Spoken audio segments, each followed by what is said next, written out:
তো কুরবানি আল্লাহ পাক রব্বুল আলামিন যখন আদম নবী সৃষ্টি করেছেন, আদমকে পাঠাইছেন, আদম নবীর জামানা থেকে এই কুরবানি চলমান রয়েছে। আল্লাহ পাক রব্বুল আলামিন বলেন, লিকুল্লি উম্মাতিন জাআলনা মানসাকাল লিয়াযকুরা ইসমাল্লাহ লিকুল্লি উম্মাতিন জাআলনা মানসাকাল লিয়াযকুরা ইসমাল্লাহ আলা মা রাযাকাহুম মিন বাহিমাতিল আনআম। তখনকার জামানার কুরবানিগুলো পশু কুরবানি ছিল, হাবিল কাবিল থেকে শুরু করে নিয়ে। কিন্তু ইব্রাহিম নবীর কুরবানির ইতিহাসটা এক ভিন্ন ইতিহাস, যে সন্তান পিতার হাতে জবাই হবে, পিতার সন্তানকে কুরবানি করবে। ইব্রাহিম নবীর আলোচনা যেখান থেকে শেষ হয়েছে সেখান থেকে আলোচনা করব। তো ইব্রাহিম নবী আমাদের জাতির পিতা, আমাদের পথ প্রদর্শক, আমাদের রাহাবার মিল্লাতি ইব্রাহিম, আমাদের অনেক ইসলামের অনেকগুলো আমলের সাথে তেনার আমলের জড়িত। তো ইব্রাহিম নবী বুড়ো বয়সে সন্তান পেয়েছেন আল্লাহর কাছ থেকে। তিনি দোয়া করছেন আল্লাহর কাছে, রব্বি হাবলি মিনাস সালিহিন। তো আল্লাহ পাক রব্বুল আলামিন তেনার দোয়াকে অ্যাকসেপ্ট করে এক সন্তান দিয়েছেন, যে সন্তান এ যুগের কোনো সন্তান নয়, যে সন্তান সাদামাটার কোনো সন্তান নয়, যে সন্তান পরবর্তী প্রজন্মের জন্য আল্লাহ পাক রব্বুল আলামিন নবী হিসাবে পাঠিয়েছেন, ওই রকম সন্তান রব্বুল আলামিন দিয়েছেন। একজন নবী এ ছোট থেকে নবী, নবী কি বড় হয়ে নবী হয়? যে মানুষটা নেতা হয় সে ছোট থেকে তার নেতার কিছু বৈশিষ্ট্য থাকে। এমনিতে একদিন একজন মানুষ নেতা হয়ে গেল এরকম কোনো বিষয় নয়। ঠিক তদ্রূপ আল্লাহ পাক রব্বুল আলামিন যাদেরকে নবী হিসাবে প্রেরণ করেছেন এরা ছোট থেকে নবী, রূহের জগৎ থেকে নবী। কারণ রূহের জগতে আল্লাহ পাক রব্বুল আলামিন যখন সমস্ত রূহগুলোকে জিজ্ঞাসা করেছেন, আলাস্তু বিরাব্বিকুম, আমি কি তোমাদের রব নই? প্রথমে আমার নবী, আপনার নবী, বিশ্ব নবী, রহমাতাল লিল আলামিন নবী জবাব দিয়েছেন, ক্বালু বালা, হ্যাঁ আপনি আমাদের রব, আপনি আমাদের প্রভু। তারপরে পরে সকল নবীরা তেনার জবাব শুনে বলছেন, হ্যাঁ আপনি আমাদের নবী, আপনি আমাদের প্রভু। তারপরে আমরা যারা রয়েছি সাহাবায়ে কেরাম আজমাইন, তাবেঈন, আইম্মায়ে মুজতাহিদিন, এভাবে।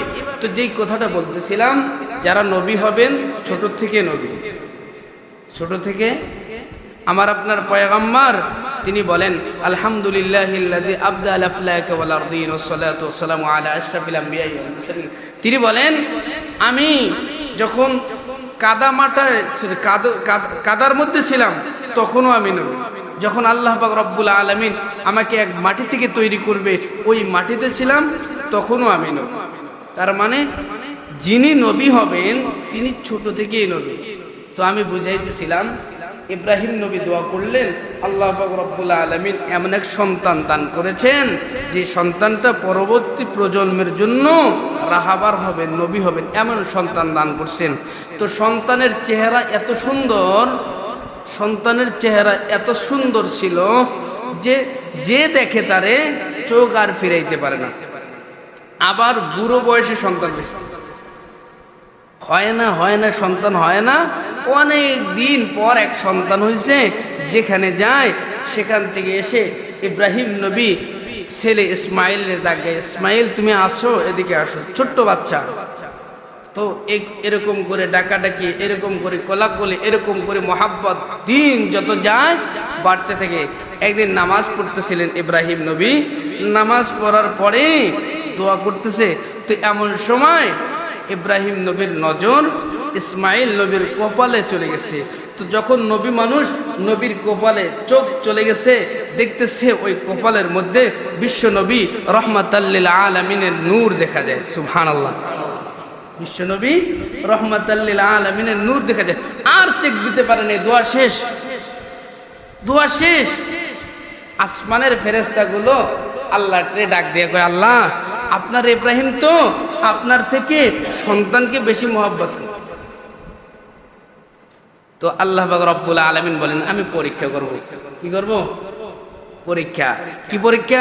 ওয়াইযিবতালা ইব্রাহিম রাব্বুহু বিকালিমাতিন ফাতাম্মাহুন ওয়াইযিবতালা ইব্রাহিম রাব্বুহু বিকালিমাতিন ফাতাম্মাহুন। এত বেশি ইব্রাহিম নবীর থেকে আল্লাহ পাক রব্বুল আলামিন পরীক্ষা নিয়েছেন, কুরবানি নিয়েছেন, অন্য কোন নবীর কাছ থেকে এত বেশি কুরবানি নেয়নি। দুই একটা বলি। এক নম্বর, নবী ইব্রাহিমের বয়স যখন 70, কত? তখন আল্লাহ পাক রব্বুল আলামিন বলে, ইব্রাহিম খতনা করো।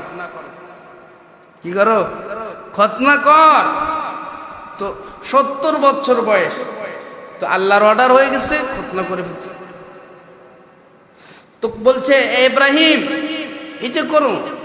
ইব্রাহিম আগুনে ঝাঁপ দাও, আগুনে চলে গেছে। তো অনেকগুলো বড় বড় পরীক্ষা নিয়েছে, তার মধ্যে অন্যতম পরীক্ষা, ইব্রাহিম আপনার সন্তানকে দেখতেছেন, আসমানের ফেরেশতারা আমারে বলে আপনি নাকি আমার থেকে তোমার সন্তানকে বেশি মহব্বত করো। তো পরীক্ষা দাও। কি পরীক্ষা? আল্লাহ তোমার সন্তানকে অন্য এক এলাকায়, অন্য এক কোনো জনমানুষ নাই, কোনো বসত বাড়ি নাই, ওই জায়গায় বনবাসে দিয়ে আসো। তো আল্লাহ পাক রব্বুল আলামিন যখন এই হুকুম ফরমান জারি করছেন, ইব্রাহিম নবী আর দেরি করে নাই। স্ত্রী হাজরা আলাইহিস সালাম এবং ছোট্ট সন্তান ইসমাইলকে নিয়ে উটের পৃষ্ঠে আরোহণ করে চলতে লাগলেন। মরুভূমি দিয়ে চলতেছে। এরকম করে যাওয়ার পর এক জায়গায় যে উট দাঁড়ায় গেছে, ওই জায়গায় ইব্রাহিম নবী হাজরা আলাইহিস সালাম এবং ইসমাইলকে রেখে, আবার অনেক লম্বা ইতিহাস, অনেক বড় এক ঘটনা, কিভাবে গেল, কেমনে গেল, এগুলো বলতে গেলে অনেক সময়। তো ওই জায়গায় রেখে চলে আসতেছে। হাজরা আলাইহিস সালাম বলছে, এই স্বামী আপনি যে চলে যাচ্ছেন আমাদেরকে রেখে, এখানে তো কেউ নাই, মানুষ নাই, বাড়ি নাই, বসত নাই, এইভাবে কিভাবে চলবে? ইব্রাহিম নবী কোনো কথা বলে না, মনের মধ্যে দুরু মনের মধ্যে ভালোবাসার ছাপ, কষ্ট, কিন্তু আল্লাহর হুকুম। আল্লাহ বলে, ইব্রাহিম পরীক্ষা দাও। ওয়াইযিবতালা ইব্রাহিম রাব্বুহু বিকালিমাতিন ফাতাম্মাহুন ওয়াইযিবতালা ইব্রাহিম রাব্বুহু বিকালিমাতিন ফাতাম্মাহুন। ইব্রাহিম পরীক্ষা দিতেছে, আয় আল্লাহ আপনি যা বলছেন, আমি মরুভূমিতে, কোনো মানুষ নাই, কোনো ঘর নাই, কোনো বাড়ি নাই, গাছপালা তরুলতা, কোনো ফল নাই, আপনি হুকুম করছেন, কোনো দেরি নাই, আমি দিয়ে আসলাম। হাজরা আলাইহিস সালাম স্বামীরে ডাক দেখায়, স্বামী আপনি যে যাচ্ছেন, এখানে কোনো মানুষ নাই, কোনো ঘর নাই, কোনো বাড়ি নাই, আমাদের কাছে অল্প খানা, এগুলো তো শেষ হয়ে যাবে, আপনি যে চলে যাইতেছেন আবার কবে আসবেন? ইব্রাহিম নবী কোনো কথা বলে না। বারবার যখন জিজ্ঞাসা করে, এক পর্যায়ে হাজরা আলাইহিস সালাম আমাদের পিতা ইব্রাহিম নবী আলাইহিস সালাম ডাক দিয়ে কয়, আপনি কি আল্লাহর হুকুমে আমাদেরকে রেখে যাইতেছেন নাকি আপনার ইচ্ছায়? তো ইব্রাহিম নবী কোনো কথা বলে না, সন্তানের কপালের দিকে বারবার তাকায়, মোহাব্বতের এক নজর চলতেছে।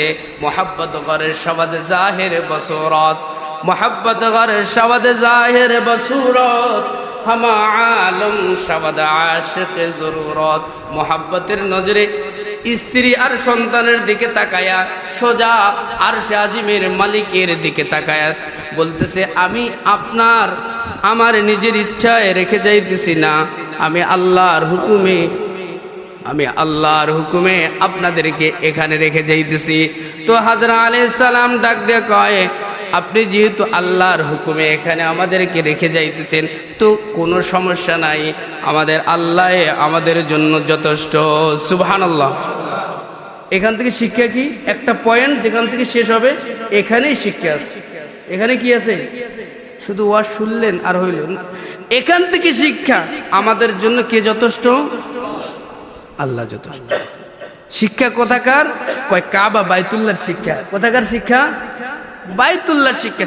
বাইতুল্লাহর কাছে ইব্রাহিম নবী, ছোট্ট শিশু ইসমাইল আর আম্মা জান হাজরা আলাইহিস সালামকে রেখে চলে আসলেন আবার নিজের দেশে, নিজের বাড়িতে। 3 দিন অথবা 5 দিন, বিভিন্ন রিওয়ায়াত রয়েছে, ইখতিলাফ রয়েছে। যত খাবার ছিল সব শেষ। এখন মায়ের অন্তরে ছেলের মোহাব্বত, এখানে কেউ নাই, কোনো মানুষ নাই, আমার সন্তানকে আমি কি খাওয়াবো?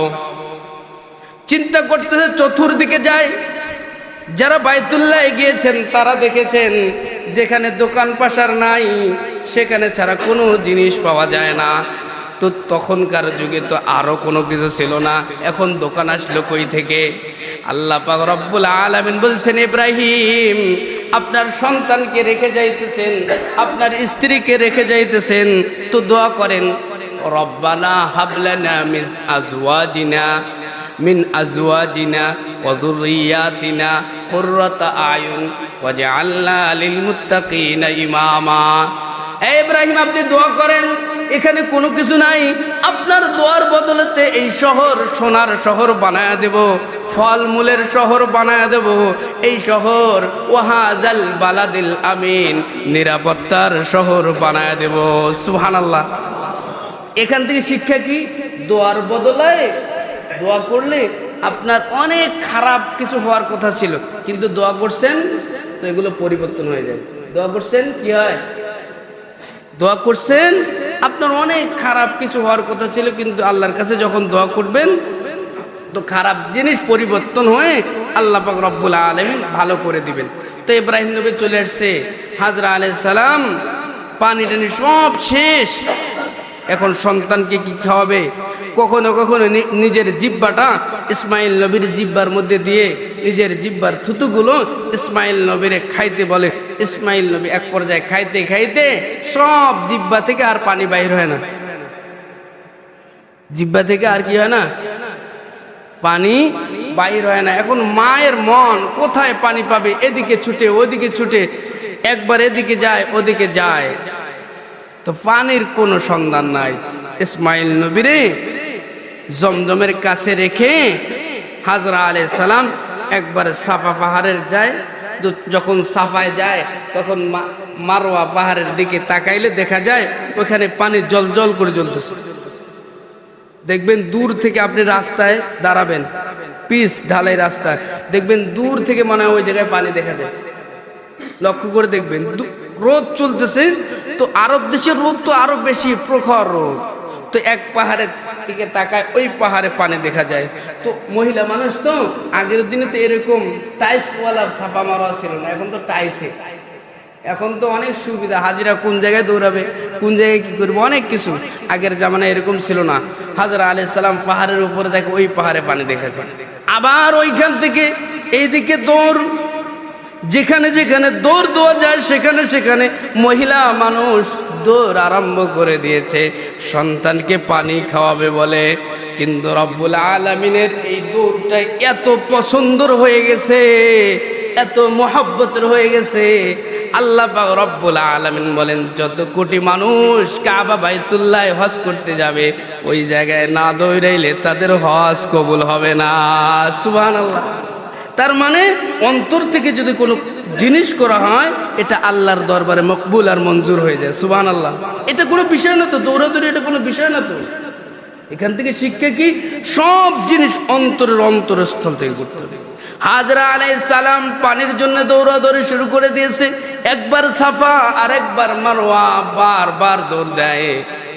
তো সাফায় যখন যায় দেখা যায় মারওয়ায় পানি দেখা যায়, মারওয়ায় যখন যায় দেখা যায় সাফায় পানি দেখা যায়। এক পর্যায়ে সাফা অথবা মারওয়া পাহাড়ের উপর থেকে সন্তানরে তাকায়, দেখা যায় সন্তানের পায়ের নিচে কি যেন পানির মতো দেখা যায়। তাড়াতাড়ি পাহাড় থেকে নেমে ইসমাইল নবীর কাছে চলে গেছে, দেখতেছে ইসমাইল নবীরে যেখানে বসে রাখছেন, বুখারীর বর্ণনায় এসেছে ইসমাইল নবীর চতুর্দিকে পানি। হাজরা আলাইহিস সালাম আশ্চর্য হয়ে গেছে, পানি নিজেই পান করছে, সন্তানরে খাওয়াইছে, আবার সন্তানরে সুন্দরভাবে গোসল করায় দিয়েছে। যত সময় যায় তত পানির বহর, যত সময় যায় তত পানির বেগ বাড়তে থাকে। এক পর্যায়ে হাজরা আলাইহিস সালাম চতুর্দিকে বন করে দিয়েছে, চতুর্দিকে বাধাই করে দিয়ে ওই বাধাইও আর থাকে না। নবী মানুষ তো তার মা, ছেলেও নবী, স্বামীও নবী, এমন এক মহিলা হাজরা আলাইহিস সালাম পানিরে লক্ষ্য করে বলছে, এই পানি আমার সন্তানের ওসিলায় তুমি একটুখানি জমে যাও। তো এই কথা বলতে দেরি পানি আর কোনো দিকে যায় না, ওই জায়গায় জমা আরম্ভ হয়ে গেছে। সুবহানাল্লাহ। মুহাদ্দিসিন ইকরাম বলেন, হাজরা যদি আল্লাহর পয়গম্বরের হাদিসের মধ্যে এসেছে, মুহাদ্দিসিন ইকরাম বর্ণনা করেন, হাজরা যদি সেদিন পানিকে জমজম না বলতেন, এ পানি থেমে যাও, তো গোটা পৃথিবীতে জমজমের পানি প্রবাহিত হয়ে যাইত। সুবহানাল্লাহ। এটা বরকতওয়ালা কূপ। তো সন্তান বাড়তেছে, চতুর্দিক থেকে মানুষ আসা শুরু হয়ে গেছে, ব্যবসা বাণিজ্যের শহর হয়ে গেছে। যে জায়গায় পানি ছিল না সে জায়গায় পানির ব্যবস্থা। তো এমন পানি, যেই পানি দ্বারা ক্ষুধা নিবারণ হয়, রোগ দূর হয়ে যায়, সমস্যা সমাধান হয়। আল্লাহর পয়গম্বর হাদিসের মধ্যে এসেছে, জমজমের পানি খেয়ে কোনো মানুষ যদি যে কোনো দোয়া করুক, যদি বৈধ দোয়া হয়, পানি খেয়ে দাঁড়িয়ে যদি দোয়া করে, রব্বুল আলামিন তার দোয়া 100% কবুল করে নেয়। পানি খেয়ে দোয়া করছে, আল্লাহ শহর বানায় দাও।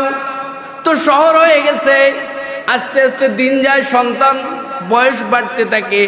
তো হাজরা আলাইহিস সালামের কূপ থেকে যে পানি নেয়, যে পানি খায়, সে কিছু হাদিয়া দিয়ে দেয়, সে কিছু টাকা পয়সা দিয়ে দেয়। আস্তে আস্তে অনেক টাকার মালিক হয়ে গেছে। কিছুদিন পর আল্লাহ পাক রব্বুল আলামিন ইব্রাহিম নবীর স্বপ্ন জেগে দেখায়, ফালাম্মা বালাগা মাহু সায়া ক্বালা ইয়া বুনাইয়া ইন্নী আরা ফিল মানাম আন্নী আযবাহুকা ফানজুর মাযা তারা। ফালাম্মা বালাগা মাহু সায়া ক্বালা ইয়া বুনাইয়া ইন্নী আরা ফিল মানাম আন্নী আযবাহুকা ফানজুর মাযা তারা। ইব্রাহিম, তোমার সন্তানকে কুরবানি করো। অনেক ব্যাখ্যা আছে, কেউ কেউ বলেছেন উট কুরবানি করো, দুম্বা কুরবানি করতে বলেছে ইব্রাহিমকে। স্বপ্ন জেগে কুরবানির ইতিহাস দেখছে ইব্রাহিম, কিন্তু কোরআনুল কারীমের একদম স্পষ্ট বর্ণনা, আল্লাহ পাক রব্বুল আলামিন ইব্রাহিমরে ডাক দেয়া কয়, ইব্রাহিম, তোমার আদরের বস্তু, তোমার আদরের সন্তান ইসমাইলকে কুরবানি করো। তো এই হুকুম পাইতে দেরি, ওই আল্লাহ যে পরীক্ষা করতেছেন, হুকুম পাইতে দেরি আবার চলে আসছে মক্কায়। এসে ডাক দেয়া কয়, প্রথমে মক্কা আসার পর সন্তানের সাথে দেখা হয়েছে, অনেকদিন পর সন্তানের সাথে দেখা, মোহাব্বতের আলিঙ্গন হয়ে গেছে। তারপর স্ত্রীর সাথে দেখা, কথাবার্তা শেষ, খাওয়া দাওয়া শেষ। হাজরারে ডাক দেয়, হাজরা, তোমার সন্তানকে একটু সাজাইয়া দাও, গোসল করে দাও, আমি অনেক বড় ধনীর বাড়িতে দাওয়াত খাওয়াইতে নিয়ে যাব। কার বাড়িতে? অনেক বড় ধনীর বাড়িতে। নবী মানুষ মিথ্যা বলছে? সেই কথাটাই আমার আল্লাহ কোরআনুল কারীমের মধ্যে কোট করে দিয়েছেন, আল্লাহুল গনিয়্যু ওয়া আনতুমুল ফুকারা ওয়া ইন তাতাওয়াল্লাউ ইস্তাবদিল কওমান গায়রাকুম। পৃথিবীর সমস্ত মানুষ গরিব কি না ধনী? পৃথিবীর সমস্ত মানুষ ধনী বলেন না, কি বলেন না? গরিব, ফকির, ফকিরের বাচ্চা ফকির। আমরা যারা আছি শুধু গরিব না, ফকির। কেমনে ফকির হুজুর? আমরা তো কারো কাছে ভিক করি না। না, এটা নয়। আপনার রাজা দেখবেন অন্য দেশ থেকে ভিক্ষা করে নিয়ে আসে, আপনারা চালাইতেছে। আপনি তো যান না ভিক্ষা করতে, আপনার বড়টা যায়, যায় না? অন্য দেশ থেকে এত কোটি টাকা, এত এত এত এই, সেই কথাটাই বুঝাইতে গিয়ে আমার আল্লাহ বলেন, ওয়াল্লাহুল গনিয়্যু ওয়া আনতুমুল ফুকারা। পৃথিবীর সমস্ত মানুষ গরিব, পৃথিবীর সমস্ত মানুষ ফকির। ওয়া ইন তাতাওয়াল্লাউ ইস্তাবদিল কওমান গায়রাকুম। আর আমি আল্লাহ হইলাম সবার থেকে ধনী। সুবহানাল্লাহ। সেই কথাটাই আমার নবী, আমার পিতা ইব্রাহিম তার স্ত্রীরে বলতেছে, অনেক বড় ধনীর বাড়িতে দাওয়াত খাওয়াইতে নিয়ে যাবে, একটু সাজায়া গুজায়া দাও। সন্তানরে সুন্দরভাবে গোসল করায়া, সুন্দর কাপড় পরিধান করায়া রাস্তা মাপতেছে। সন্তানরে কুরবানি দিবে, কি করবে? জবাই করবে। রাস্তা দিয়ে যাইতেছে, তো এক সময় পিতার পুত্রের আলোচনা হইতেছে। তো সন্তানটা দেখে, আব্বা জান, আপনি যে অনেক দিন পর আমার কাছে আমার সাক্ষাতের জন্য আসলেন, আপনি না আমার সাথে একটু সময় দেন। তো সন্তানও হাঁটতেছে, পিতাও হাঁটতেছে। এক পর্যায়ে ইব্রাহিম নবী মানুষ সন্তানরে ডাক দিয়ে কয়, এ সন্তান আমার, আমি না আল্লাহর পক্ষ থেকে আদিষ্ঠিত হয়েছি। কি হয়েছে? আমি না আল্লাহর পক্ষ থেকে আদিষ্ঠিত হয়েছি। কয় কি বলেন, বলেন না একটু, কি আল্লাহ আদেশ করেছেন? নবী মানুষ দুইজনে নবী, একজন নবী পিতা আর একজন হইলেন সন্তান। সন্তানরে পিতা বলে, বাবা আমি না আল্লাহর কাছ থেকে আদিষ্ঠিত হয়েছি। কয় কি আদেশ পেয়েছেন? কয় ফালাম্মা বালাগা মাহু সায়া ক্বালা ইয়া বুনাইয়া ইন্নী আরা ফিল মানাম। ফালাম্মা বালাগা মাহু সায়া ক্বালা ইয়া বুনাইয়া ইন্নী আরা ফিল মানাম। আমি না স্বপ্ন জেগে দেখছি কি, আমি না স্বপ্ন জেগে দেখেছি তোমারে আমি জবাই করতেছি। সুবহানাল্লাহ বলেন। আমি না স্বপ্ন জেগে দেখেছি তোমারে আমি জবাই করতেছি। নবী মানুষ স্বপ্নে দেখেছে। স্বপ্ন কত প্রকার? স্বপ্ন কত প্রকার বলেন না? 3 প্রকার। কয় প্রকার? আমরাও স্বপ্নে যুগে দেখি বিমান চালাইছি, স্বপ্ন যুগে দেখি প্রধানমন্ত্রী হয়ে গেছে, বাস্তব। স্বপ্ন যুগে দেখি কোটি কোটি টাকার মালিক, বাস্তব। দেখি একদম রাজপ্রাসাদে ঘুমিয়েছি, দেখছি বাড়ির ঘরে, যে ঘরে কোনো বালিশ নেই, বিছনা ঠিক নেই, ওই ঘরে শুয়ে আছে। তো আমাদের স্বপ্ন সত্যি না? আমাদের স্বপ্ন কি না? সত্যি না। কিন্তু নবী মানুষ স্বপ্নে জেগে যাহা দেখেছে ওহি কি, ডাইরেক্ট কি ওহি। ফালাম্মা বালাগা মাহু সায়া ক্বালা ইয়া বুনাইয়া ইন্নী আরা ফিল মানাম। এই সন্তান, আমি না স্বপ্ন জেগে দেখেছি তোমারে জবাই করতেছি। আমি আপনি হইলে বললাম, আমি আপনি হইলে বলতাম এতদিন কোনো খবর নাই, এখন আমি সুন্দর হয়েছি, এখন আসছো। কিন্তু নবী মানুষ কি জবাব দেয়? আল্লাহর কোরআন রেকর্ড করেছেন, যখন ইব্রাহিম নবী সন্তানরে ডাক দেয়, কয় আমি স্বপ্ন জেগে দেখেছি বাবা তোমারে আমি জবাই করতেছি। এই কথা বলতে দেরি ইসমাইল নবী জবাব দিচ্ছেন, ও বাবা আপনি না নবী, আপনি যা স্বপ্নে দেখেছেন তাহা বাস্তবে রূপ দেন। সুবহানাল্লাহ বলেন। উর্দু একটা কবিতা আছে, তার বাংলা, বাপ ভালো তার ছেলে ভালো, মা ভালো তার জি। বাপ ভালো তার ছেলে ভালো, মা ভালো তার জি। গাই ভালো তার বাছুর ভালো, দুধ ভালো তার ঘি। তার মানে কি? বাপ ভালো হইলে ছেলেও কি হয়? ভালো হয়। মা ভালো হইলে মেয়ে ভালো হয়। গাই ভালো হইলে দুধও ভালো হয়, দুধ ভালো হইলে ঘিও ভালো হয়। পারছি, অনেক বড় লম্বা কবিতা। তো নবী মানুষ, নবী মানুষটি ডাক দিয়ে কয় তোমারে না স্বপ্ন জেগে আমি জবাই করতেছি, ফসাইতেছি। তো ইসমাইল নবী ডাক দিয়ে কয় বাবা ইন্নী আরা ফিল মানাম আন্নী আযবাহুকা ফানজুর মাযা তারা। এ বাবা স্বপ্ন জেগে যাহা দেখেছেন তা করেন। ক্বালা ইয়া আবাতি ফাআল মা তুমার। বাবা আপনার যা স্বপ্ন দেখেছেন তাড়াতাড়ি বাস্তবায়ন করেন। সাতাজিদুনি ইনশাআল্লাহু মিনাস সাবিরিন। আমি না আপনি যখন আমার জবাই করবেন আমি নড়াচড়া করব না, আমারে ধৈর্যশীলদের মধ্যেই পাবেন। বলে নাই আমি ধৈর্যশীল, বলছে আমি ধৈর্যশীলদের মধ্যে আমাকে পাবেন, আমি নড়াচড়া করব না। নিয়ে যাচ্ছে, নিয়ে যাচ্ছে।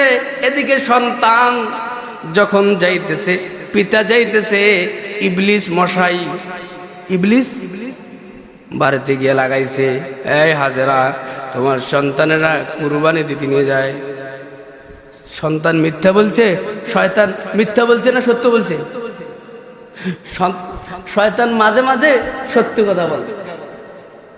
শয়তান মাঝে মাঝে কি বলে? সত্যি কথা বলে। নেক্সট শুরুতে ধোকা দেয়। এইখানে অনেক বড় লম্বা ইতিহাস। মিনার ময়দানে নিয়ে গেছেন, কুরবানি দিবে দিবে ভাব। সন্তান ডাক দেয় পিতা আপনি না আমারে কুরবানি দিবেন, তো আমার চোখগুলো বেঁধে ফেলুন। কয় চোখ বাঁধতে কেন হবে? কয় চোখ না বাঁধলে যদি 4 চোখের মিল হয়ে যায় আল্লাহর হুকুম পালন করতে কষ্ট হয়ে যাবে। ও বাবা আপনি নবী হইলে কি হবে, আপনি তো একজন পিতা। তো চোখ বেঁধে ফেলছে, কুরবানি করা আরম্ভ হয়েছে। কুরবানি করবে ভাব, এই ঘটনা আল্লাহ দেখতেছে না তো? হ্যাঁ, দেখতেছে। শুধু দেখতেছে না, আল্লাহ পরীক্ষা নিচ্ছেন। পরীক্ষার হলে ম্যাজিস্ট্রেট থাকে, অনেক বড় বড় আপার লেভেলের ভিসিরা আসে, কিন্তু রব্বুল আলামিন নিজে পরীক্ষক হয়ে সমস্ত ফেরেশতাদেরকে বলে, সাক্ষী থাক, আমার ইব্রাহিম কি করে দেখ। আসমানের যত ফেরেশতা আছে সব ফেরেশতারা দেখতেছে। তো মিনার ময়দানে বাবা সন্তানরে কুরবানি দিবে, এই ঘটনাটা রব্বুল আলামিন সমস্ত ফেরেশতাদেরকে হুকুম যে তোমরা মিনার প্রান্তরে চোখ দিয়ে দাও। সমস্ত ফেরেশতারাও দেখতেছে ইব্রাহিম নবী সন্তানরে কুরবানি করবে। আল্লাহর আদেশ, সুন্দর করে শয়ন করে দিয়েছে। এখানে অনেক ঘটনা, অনেক ইতিহাস। সুন্দর করে শয়ন করার পর ছুরি বাইর করছে, ছুরি লাগাইছে। আল্লাহ পাক রব্বুল আলামিন এক সময় খলিলুল্লাহর জন্য আগুনের উপর নোটিশ জারি করছে, আগুন আমার ইব্রাহিম রে পুরবানা। কিন্তু এই সময় যখন কুরবানি করতে গেছেন, আল্লাহ পাক রব্বুল আলামিন সূরার উপরে নোটিশ জারি করছে, তোমার ক্ষমতা আছে, কিন্তু আমি রবের হুকুম কাটতে পারবে না, আমি রবের হুকুম কাটতে পারবে না। ইব্রাহিম নবী একবার ফৌজ দিয়েছে, কিন্তু ছুরির অনেক ক্ষমতা, ছোড়ার অনেক ক্ষমতা, রব্বুল আলামিনের নোটিশ কাটতে পারবে না। নবী মানুষ স্বপ্নে যোগে দেখছে, ফসাইছে, জবাই করছে। এই স্বপ্ন তো বাস্তবায়ন করতে হবে। আল্লাহ পাক রব্বুল আলামিন জিবরাইল আমিনকে ডাক দিয়ে কয়, এ জিবরাইল, জান্নাত থেকে একটা দুম্বা নিয়ে যাও, গিয়ে মিনার ময়দানে আমার ইব্রাহিম সন্তানরে জবাই করতেছে চোখ বাঁধা অবস্থায়, যাও। ইব্রাহিম নবী সন্তানরে জবাই করবে, যাও। আর একবার ফৌজ দেওয়ার আগে জান্নাত থেকে দুম্বা নিয়ে যাও। তো একবার ফৌজ দিয়েছে, একবার ফৌজ দিয়েছে, আর একবার ফৌজ দিলে কতক্ষণ সময় লাগবে? সময়ের কোনো হদ আছে? কোনো সময়ের প্রয়োজন নাই। কিন্তু জিবরাইল আমিন বলেন, আমার জীবনে 3টি কাজ করতে আমি বেশি কষ্ট পেয়েছি। কয়টি কাজ? জোরে বলেন। এটা আবার এক প্রশ্নের জবাব বলছে। আমার আপনার নবী জিবরাইল আমিনের ডাক দেখো, জিবরাইল ভাই, আপনার তো অনেক ক্ষমতা, তো আপনি কোনো কাজ করতে কষ্ট পান না? আপনার তো অনেক ক্ষমতা। তখন আল্লাহর নবীর জবাবে জিবরাইল আমিন বলছেন, ইয়া রাসূলুল্লাহ, ইয়া হাবিবাল্লাহ, আমার জীবন দশায় আমি যত কাজ এ যাবত করেছি, আমার 3 সময় কাজ করতে অনেক বেশি কষ্ট হয়েছে। 3টা কাজ। 1 নম্বর কাজ, ওই যখন আপনার পিতা ইব্রাহিম তার সন্তানকে কুরবানি দেয়। কয় কেন কেন কেন? কয় যখন আমার আল্লাহ আমার আদেশ করছে, তখন আমি সিদরাতুল মুনতাহা, কোথায়, আরেকটা ফুস দেওয়ার আগে দুম্বা নিয়ে যেতে হবে। আমি সিদরাতুল মুনতাহা, এটা কোথায়? এটা তো রংপুরে নাকি? কোন আসমানে? হ্যাঁ, 7ম আসমানের উপরে। 7ম আসমানের একটা বড়াই গাছ আছে, ওই গাছের নিচে জিবরাইল আমিনের সদর দপ্তর, বিভাগীয় কমিশনের সদর দপ্তর আছে না? তো ঠিক তদ্রূপ জিবরাইলের একটা সদর দপ্তর আছে, ওইখানে বসা থাকে। তো 1 আসমান কত বড়? 1 আসমান, এই প্রথম জমিন থেকে 1 আসমান, ওই আকাশ যতদূর দেখা যায়, আপনার চোখ যতদূর নির্ণয় করা যায়, এটার কোনো হিসাবের কোনো নিয়া নেই, কোনো সমপরিমাণ হিসাব সুন্দরভাবে কেউ দিতে পারে না। শুধু আন্দাজি বলে এতটুকু এতটুকু লম্বা। তো আমরা কি বলবো জানেন? যতটুকু আল্লাহ বানাইছে আসমান, প্রথম জমিন থেকে প্রথম আসমান, তারপর এতটুকু জায়গা ফাঁকা, তারপর দ্বিতীয় আসমান, তারপর অতটুকু জায়গা ফাঁকা, তারপর তৃতীয় আসমান, এভাবে 7ম আসমান, মানে 7ম আসমানের উপরে সিদরাতুল মুনতাহা। আল্লাহ নবীর জিবরাইল আমিন বলে, নবী, হ্যাঁ, আমি ওই সময় বেশি কষ্ট পেয়েছি। আমি সিদরাতুল মুনতাহা, আমার সদর দপ্তরে আমি বসা ছিলাম। এমন সময় আল্লাহ ডাক দিয়ে কয়, জিবরিল। কয়, জি আল্লাহ। কয়, আপনি কই? কয়, আমি না সিদরাতুল মুনতাহায় বসেছি। কয়, তার আমার ইব্রাহিম তার সন্তানকে একটা ফোঁস মারছে, সে নাসর বান্দা, যতক্ষণ পর্যন্ত রক্ত হাতে লাগবে না ততক্ষণ পর্যন্ত ফোঁস দিতেই থাকবে। তো আরেকটা ফোঁস মারার আগে জান্নাত থেকে একটা দুম্মা নিয়ে আর একটা লোহা নিয়ে যাবা। একটা দুম্মা আর একটা কি লোহা, জান্নাতি লোহা। কি লোহা? তো কেন লোহা, কেন? হাদিসের কিতাবের মধ্যে আসছে, এটারও আবার বর্ণনা আছে। একদিকে ঢুকে গেলে আর সামনে যেতে পারবে। তো জিবরাইল আমিন বলেন, ইয়া রাসূলুল্লাহ, ইয়া হাবিবাল্লাহ, ওই দিন আমি বেশি কষ্ট পেয়েছি। একদম আমার 600 নূরের পাখা একবার স্টার্ট করছি, জান্নাতের মধ্যে গিয়েছি, গিয়ে একটা দুম্মা নিয়েছি, একটা লোহা নিয়েছি, আবার জান্নাত থেকে মিনার প্রান্তে যেখানে ইব্রাহিম নবী তার সন্তানকে কুরবানি করছে ওই জায়গায় চলে গেছে। দেখতেছি ফৌজ দিবে দিবে ভাব, ওই সময় ইসমাইল নবীরে সোরার নিচ থেকে টান দিয়ে নিয়ে ওইখানে আমার লোহাটা, জান্নাতে লোহাটা লাগায় দিয়ে তার নিচে দুম্মারের শয়ন করে দিয়েছে। সুবহানাল্লাহ বলেন। দুম্মাটার শয়ন করছি, তারপর ওই লোহাটা আমি ইব্রাহিম নবীর সোরা থেকে দূরে নিয়ে গেছি। ইব্রাহিম নবী দ্বিতীয়বার যখন ফৌজ দিয়েছে তখন হাতের মধ্যে রক্ত লেগে গিয়েছে। তো যখন ফৌজ দিতেছে তখন ইব্রাহিম নবী জবাই করার সময় আল্লাহু আকবার, আল্লাহু আকবার বলছে। কি বলে? এটা মনে আমরা আবিষ্কার করছি। তাকবীর কায় আবিষ্কার করছে? ওই জায়গা থেকে। কোন জায়গা থেকে? ওই কুরবানি দিচ্ছে, ছুরি চালাইতেছে, তো ছুরি চালায় আর বলে আল্লাহু আকবার, আল্লাহু আকবার, আল্লাহু আকবার, আল্লাহু আকবার, আল্লাহু আকবার, আল্লাহু আকবার। আসমানের ফেরেশতারা দেখতেছে, কয় এ কেমন নিদর্শন, এ কেমন মাওলা পাকের খেলা। সমস্ত ফেরেশতারা বলে লা ইলাহা ইল্লাল্লাহ, আল্লাহু আকবার, আল্লাহু আকবার। কুরবানি জবাই হয়ে গেছে দুম্মা। তো ইব্রাহিম নবীর হাতের মধ্যে রক্ত লেগে গেছে, খুশি হয়ে রবের প্রশংসা করতেছেন, ওয়ালিল্লাহিল হামদ। সুবহানাল্লাহ বলেন, ওয়ালিল্লাহিল হামদ। তো চোখ খুলে দেখতেছে সন্তান একদিকে বসা আর দুম্মা কুরবানি হয়ে গেছে। তো সন্তান কুরবানি হইল না কেন? কয় আল্লাহর তো উদ্দেশ্য সন্তান না, আল্লাহ চায় আপনি কতদূর কাজের মধ্যে অগ্রসর হন। এটাও কোরআনে আছে, কদ সাদ্দাকতা রুইয়া।